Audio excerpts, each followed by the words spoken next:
Welcome to Run With It, BC's only running, fitness, and health show. On today's show, we have coverage of the first annual Big Elf Run. Also coming up later on the show, we have our Train Like a Pro segment. But first, let's go to our race report on the Big Elf Run. Check this out.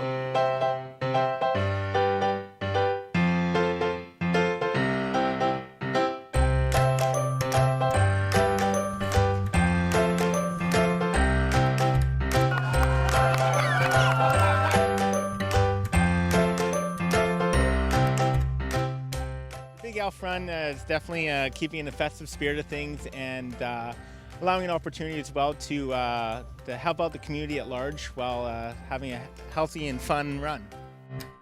I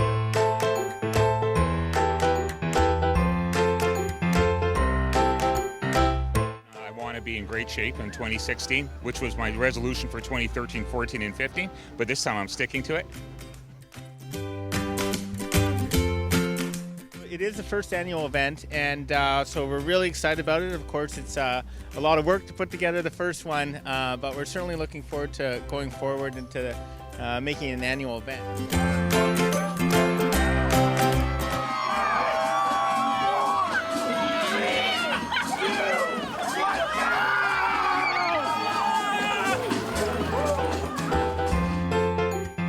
Recovery is one of the most important aspects of training, especially after a long or strenuous workout like marathon running or an intense game of basketball. Refueling your body with a recovery snack or beverage within 30 minutes post-workout when your body best replenishes its glycogen stores is critical for repairing and rebuilding tired muscles, especially if you plan to work out again within the next 24 hours. With me in the studio is Marissa Sipolinski, who is co-founder of Capital Core Financial Group and an avid ultra runner. She is here today to talk about our recent big run for our Ethiopian Clean Water Project and to give us some tips on how we can run for charity. Welcome to the show, Marissa. Thank you, Christine. Thank you for having me. So let's talk about, do you consider your big run in Ethiopia the biggest run you ever did? Distance-wise, it wasn't the most distance covered, but it was hands down the most emotional and the most impactful way of running that I've ever done to date. And so did you just get back, or? Just got back a couple weeks ago. The reason I say it was the most impactful is it was running every day, but it was running amongst communities. And we had raised a total of $102,000 between our team of 15 for Run for Water, and we partnered with Imagine One Day. So that was enough to set up a clean water project and a school for a little village of 2,500 that did not have it. Oh my goodness. Yeah. And I mean, there must have been several memorable moments, but was there one that really stood out? You know, one moment that stood out would be very hard. It was 10 days of traveling across all of northern Ethiopia. Now, we traveled around some national parks, Simeon National Park, where we were running, and there was these beautiful waterfalls, and we were at 10,000 feet, and there was baboons all around us. Wow. Yeah, running amongst baboons and wildlife was something that I hadn't done before. But I'd say the community, living in the community and being accepted and brought into the community in which we were bringing the water and school, that was actually the most impactful, and the moment that left me the most, I want more. I want to go back. I want to do more. More than, the running was amazing, but the people in the community there, yeah, that would be the most. It sounds like you're not finished. You want to go back? Definitely not finished. Before the trip was over, I went right into, when are we doing this again? How are we going to do it? Who's going to come? I'm hitting you up. You're joining us. I am. Okay, I heard that live. Yeah. No, I would love to go. And so, did you run like 10K every day? How did, or? There was run. It was more of an adventure, either hike or run.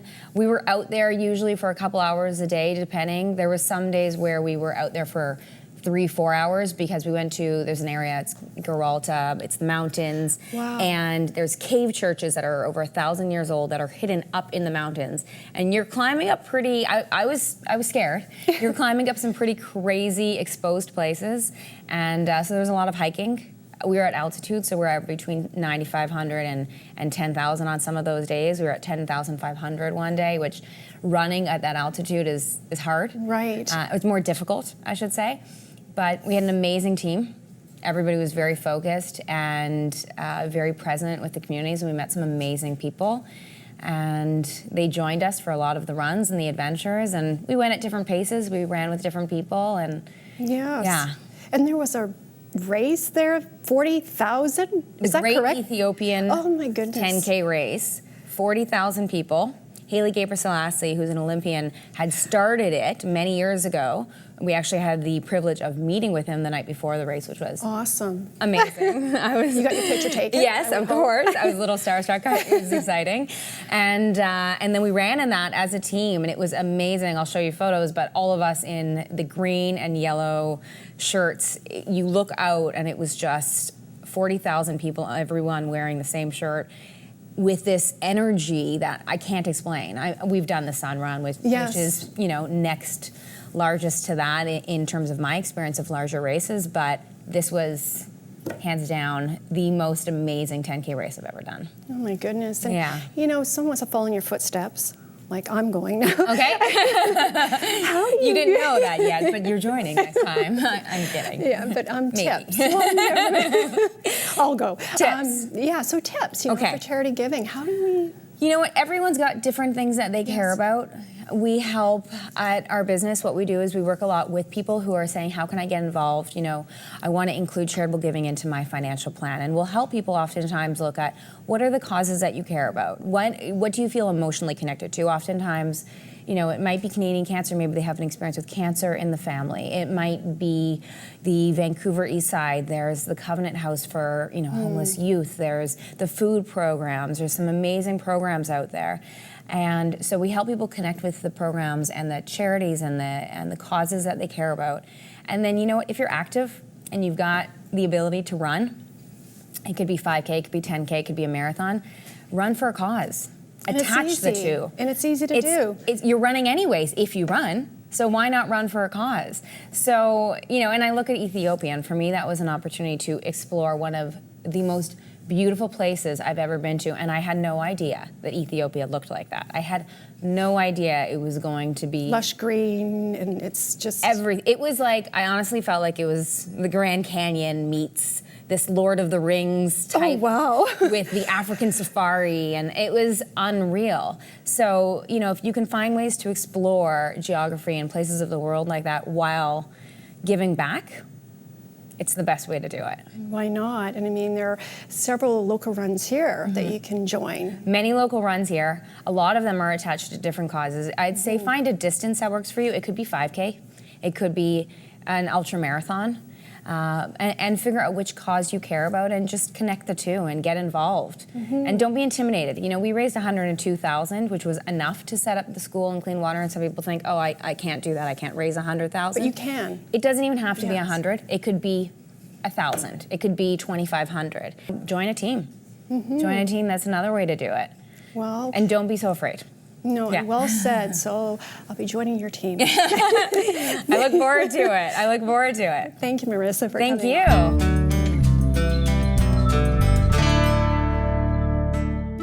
Tell us, how did you find out about the Variety Club? Every family that has a child with disabilities knows about the Variety Club because Variety plays a critical role. They take over where healthcare ends. And, we assume, I think people in general assume that our healthcare system provides far more than it does for kids with disabilities. It's life-saving, life-changing, and I can't say enough because I don't know how we would manage, honestly, without the support and help of the Variety Club. The race director thought it would be terrific to let the runners know what their money is going towards. And so while Josh and I will run the race together, we'll also have an opportunity to share with everybody a little bit about Variety and the impact that it's had in our life. To rally around organizations like the Variety Club that support these families, we need to as a community because you just can't do it alone. There's no way.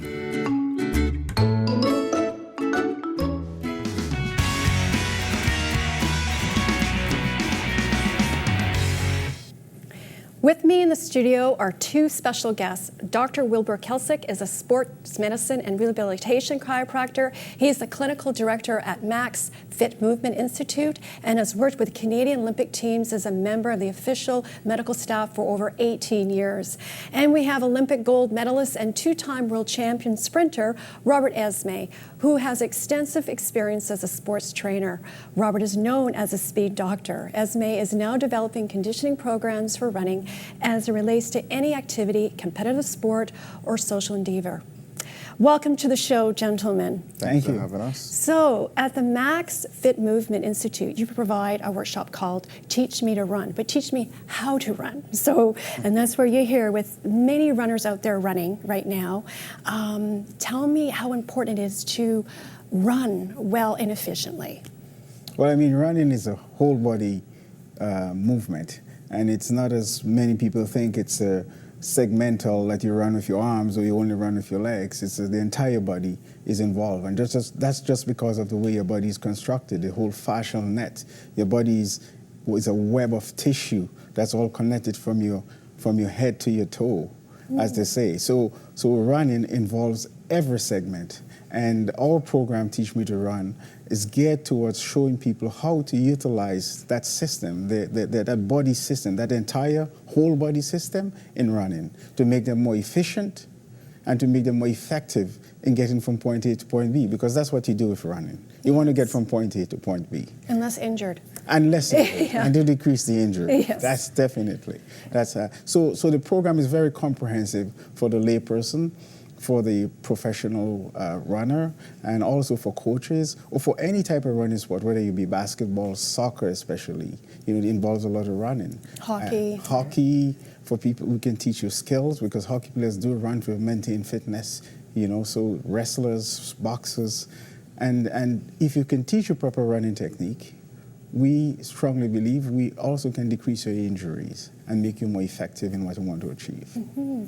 Now, this book is a resource that you use for Teach Me to Run, right? Right, So yeah. tell us a little bit about the book. Yes, well, this book is a very comprehensive book on tissue mechanics and about movement in sport, and it was published back in London, and the main author is Dr. Robert Schleip from Germany, University of Ulm, who has the University of Ulm has a very comprehensive program on fascia and tissue behavior. I like the name. And this book is produced with many authors and experts in the field, and I was very fortunate to be able to contribute one of the chapters in there on running. And we use it as a resource because it covers the whole array of different behaviors and exercise and yoga and all of these different sporting activities which can assist you in the different type of sports that you do. Yes. So it's a very good and comprehensive resource for therapists, for the layperson, whatever they intend to do for sports. Yeah. And Robert, you're the speed doctor.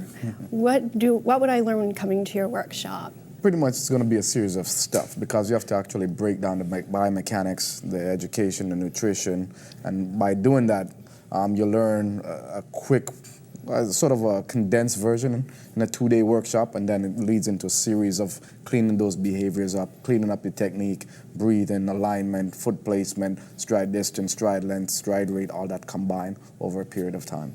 And perfect for the sudden run. Absolutely, and especially, people who've never run before, it Yes. gives them enough information to start the planning to become successful to completing their run or to get a faster time. So it prepares each person differently for that goal. Right, and you do like a gait analyst too, like you videotape. Absolutely. Yeah, we do how video you gait run. analysis, break down the mechanics and see how it's working and if it's efficient to be able to be fitting to that person to give them enough success. Right. And the best of both worlds here. You work as Well, a yes, team. yes, we work as a team. And Yes. I mean, basically, when we have a runner, we analyze the mechanics of the runner, the gait of the runner. And then we try to explain to people, how does running really work, or how the body work with running? Because a lot of people don't understand that running is not just this forceful muscular activity. Running is actually it's elastic in nature, right? Your body, to be run efficiently, you have to be running elastically, we say.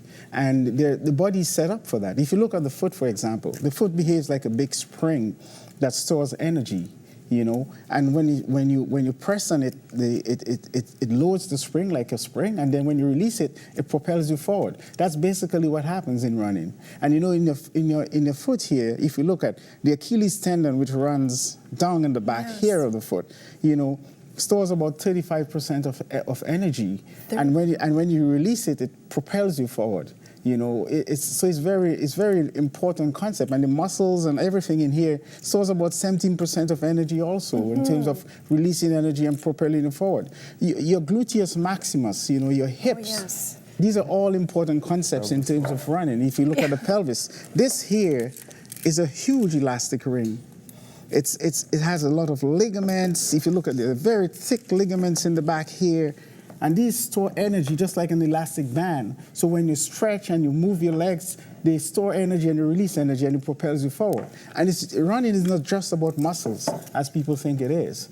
So our program is designated or designed to help people address those issues and to help people utilize those concepts of the anatomy to propel them forward so that they can have a very good and efficient running event. And as I said, it's more than just putting one foot in front of the other, and it's more like a forward motion, right? So it's really important to know how to run properly and to run for a long time. I know how your body works as well. Absolutely. Yes. And what else do we see here, Dr. Kelsey? Well, another thing I like to talk about is because most people have knee injuries. This is a knee, right? So the knee, everybody thinks the knee only go from like this, right? No, the knee also rotates in this fashion, right? It goes in what we call internal, external rotation. And most people with knee problems is because they actually have a lack of strength. They have weakness in the muscles in the front of their knees, right? So what happens is that the tracking, the patellar, this bone, this is like a sesamoid bone, they call it, you know, that slides up and down this groove, sometimes get pulled to the side because of the imbalances in the muscles here. And a lot of that imbalance is actually from weakness. Because when you're running, when you plant your foot, when you're on the ground, you have to stop. Otherwise, you're going to collapse to the ground. And that's what we call negative work, eccentric strength. And most people are weak eccentrically. If you talk to someone who has knee problems, and he says, when does your knee hurt? When you're going up the stairs or when you're going down? They usually tell you, oh, when I'm going down the stairs. When you're going up the hill or when you're going down the hill? Usually when I'm going down the hill, most of it. That's because they don't have the good, what we call eccentric strength, or what we call the braking mechanism. Because that's like this quadriceps, this muscle behaves like a brake, and it stops you from collapsing. Every time you plant, it stops you. It has to stop. And this is an eccentric, it's a lengthening of the muscle. And most people are weak in that way. But we can train you with techniques to help you strengthen that mechanism and to utilize that mechanism very well. Right. Because it's a very, very common injury. So again, we look at technique.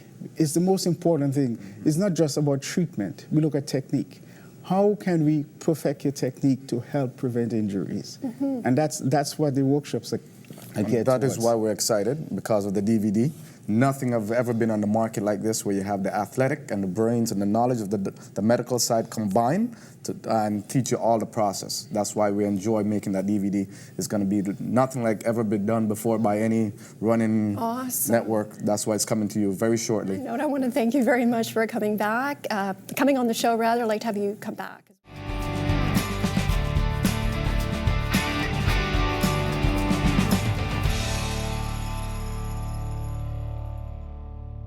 Hello, with me in the studio are three very special guests. Dr. Jack Taunton, Professor of Sports Medicine at Allen McGavin Sports Medicine Clinic. He's also the principal investigator of the first ever gender injury differences study, which covered a 12-week period and concluded with a 10-kilometer race. Joining Jack to talk about the study is Dr. Michael Ryan, who is an adjunct research fellow with Griffin University and director of research and development for Kintec Foot Labs, and is the research director of the gender study. And rounding out our panel is Maha Hilashi, who is a research manager and is doing her master's thesis on the first two phases of the gender study. Welcome to the show, everyone. Thank you. So this is the first ever gender injury differences study, correct? That's right, Christine, and thank you for having the interest and having us down. So that I've been doing overuse running injuries, as you know, for the last 37 years. But with this tremendous team here, we've been working for the last 15 years on various specific projects, and this has now culminated into our largest study, this one. We were able to get Michael, who had been a graduate student of mine and PhD, back from Australia, and we were able to twist Maha's arm, who has worked with us on a number of projects, to manage this project, and then to utilize this project for her master's. Imagine when you have this many people in terms of training through this specific program, how critical it is to be able to get regular feedback from the athletes. How are they doing? How much pain are they having as their training had to be modified? Did they have an injury along the way? And if that was the case, Maha would have to get a hold of me. But we have done a number of these, and we know that Maha is absolutely the best in the world in terms of keeping in contact with these individuals and ensuring that they do go through all the phases of the training and then end up with this competitive 10K run. And it's an accomplishment. And what were the age groups? So it was anyone between the ages of 19 and about 50. We did make some exceptions for some runners who were in great condition, a little bit over 50, but we did want to minimize the risk of any other comorbidities that would come with age. So we kept it kind of to that age range. Each week we had them fill out a weekly survey. Every 4 weeks we had them fill out a monthly survey, which was a little bit more in depth. So that had a visual analog scale on it, and we asked them for those different regions of their joints and their muscle groups, whether they experienced any pain on a scale of 0 to 10, 0 being no pain and 10 being worst pain imaginable. And we also had them do the foot and ankle disability index, which were a series of questions asking them about their abilities with their foot and ankle throughout the entire running program. In order to compare the men and the women, we put those together, and we found that there were no significant differences between males and females over the 12 weeks. Yeah.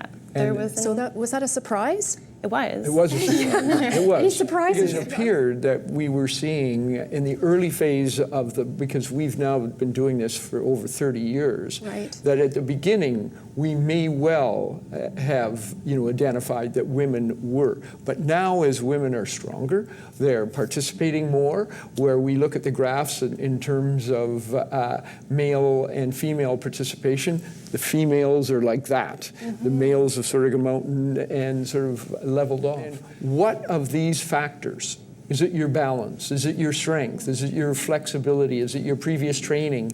So then Michael could then look at that, then identify were there significant factors there, men versus women, and then could he put that into a model?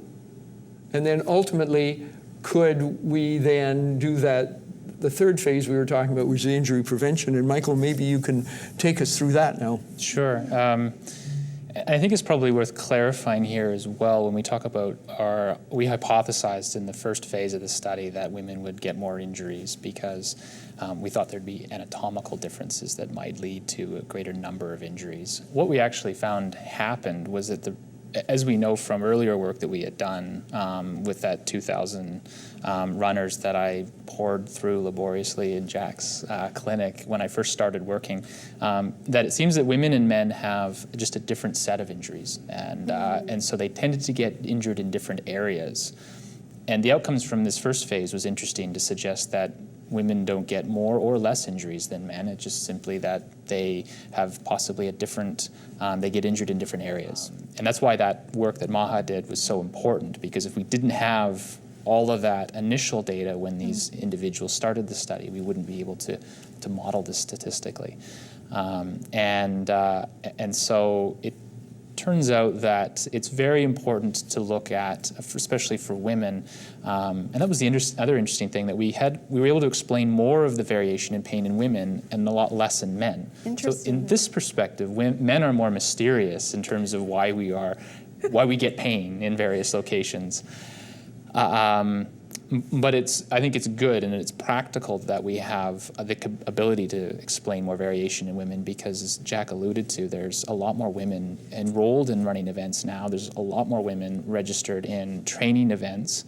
And so this allows us to now take a very gender-targeted approach to preventing these injuries, or preventing the pain that leads to the injury. Now what Michael is able to do is then, with this model, then in our next phase, which we're about to start, is to then look for the leg length discrepancy. Or we identified that women got injured if they had poor balance. So ensure that they go through balance training, that they had problems in terms of their strength in their hip girdle, specific strength deficiencies. And so then correct that, and now start similar numbers that Maha has done in the first phase, and then twist Maha's arm so that we will have the men's group that will just train normally, the men's group that we have rectified the parameters that Michael has identified, and the same with the women, train them again the same 12 weeks, again do a 10K, and see whether at the end of the day, for the very first time, that we're able to prevent injuries. Thank you again for coming on the show, and I'd like to have you back. Thanks again. Thank you. Okay. Thank you, Christine. Thanks for having us. Thanks for watching. If you have a question or a comment on today's show, go to our website on the screen. Until next time, run with it.